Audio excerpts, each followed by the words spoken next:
ざわつくじゃん。長期金利がまた上がってるって、いきなり空気重くない？ 2.58% まで来たのだ。前に見た数字より随分上の方まで跳ねた感じなのだ。金利だけじゃなくて住宅の引き渡しまで揺れてるのね。今日はお財布と暮らしに刺さる話が多いわ。まずは長期金利の話からなのだ。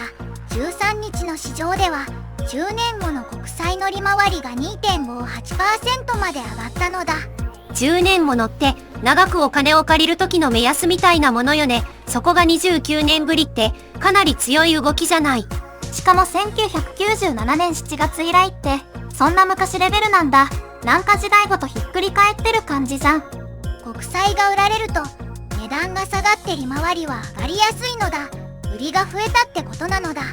そこに原油が1バレル100ドル超えで続いてるのが重なるのね。物価が上がるかもって見方、そりゃ広がるわ。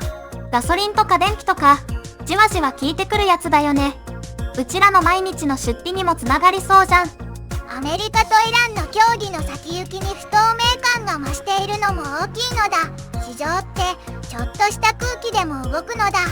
戦闘終結に向けた協議が落ち着かないと油の値段も神経質になるわよね。ってことは金利だけ似ててもダメで、原油と国際情勢もセットで見ないとわかんないってことか。ややこしいじゃん。僕、金利って高いといい話くらいに思ってたのだ。借りる側と貸す側で見え方が違うのだ。そこを勘違いすると危ないわね。国債を買う人からすると値段と利回りは逆向きなのよ。学校のテストで点数が上がるほど順位が逆に下がるみたいな感じかも。ひっくり返り方がちょっと似てるじゃん。そう考えるとニュースの数字も1個だけじゃ見えないのだ。背景まで見るのが大事なのだ。そうね。特に物価がこれ以上どう動くかはしばらく気にしたいところよ。みんなも金利上昇って聞いたら住宅ローンとか預金とかどこに響くか考えるよね。次の話もお金と暮らしに関わるのだ。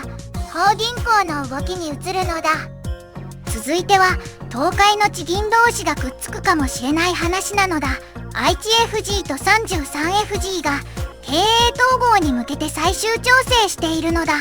愛知 FG は愛知銀行を抱える名古屋のグループ、33FG は33銀行を抱える30のグループね。県をまたぐのが最近普通になってきたわ。名古屋と30って人の行き来も多いし、相性良さそうじゃん。しかも最終調整ってかなり話が進んでるよね。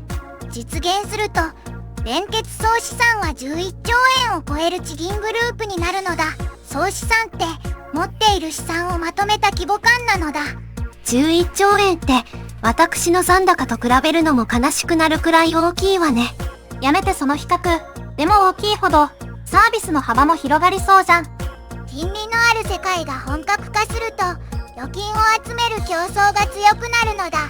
だから銀行同士で体力をまとめたくなるのだ。預金だけじゃなくて取引先を取る競争も激しくなるのね。地方銀行ってのんびりしてる場合じゃないわ。県境をまたぐ逃亡が増えてるのもその流れなんだ。地元だけで完結しにくくなってる感じあるよね。愛知は名古屋が中心で、三重も名古屋との結びつきが強い地域があるのだ。地理の近さも後押ししてそうなのだ。30は名古屋県に入る地域もあるし、経済のつながりは自然かもしれないわね。なんか部活が合同チームになるのに近いかも。単独で戦うより人数も情報も集めた方が強いじゃん。ただ統合すれば全部すぐ良くなるわけでもないのだ。店舗やサービスの整理がどうなるかも気になるのだ。そこよね。名前が変わるだけじゃなくて利用者の使い勝手がどうなるかが本番よ。みんなも口座やローンを持ってる銀行がこういう動きをするとちょっと気になるよね。次は銀行よりもっと身近な住まいの話なのだ。引き渡しが遅れるかもしれないって通知が広がっているのだ。新築マンションの引き渡しが遅れるかもしれないって通知が広がっているのだ。イラン情勢の影響が心配されているのだ。契約した人からしたら入居の予定がずれるかどうかはかなり大事ね。しかもまだ実際の遅れは出ていないのよね。書面で先に知らせてるってことは各社かなり慎重なんだ。そういうの見るとこっちまでそわそわするじゃん。壁紙や床のタイル、接着剤や塗料みたいに石油由来の製品がたくさん使われているのだ。住まいって見えないところで油の影響を受けるのだ。へえ、表面だけじゃなくて中身にも関わるのね。遅延、ディレイがちらつく話ね。ちょっと大げさに聞こえるけど、購入者からしたら笑えないわ。メタン先輩、それちょっと中二っぽいじゃん。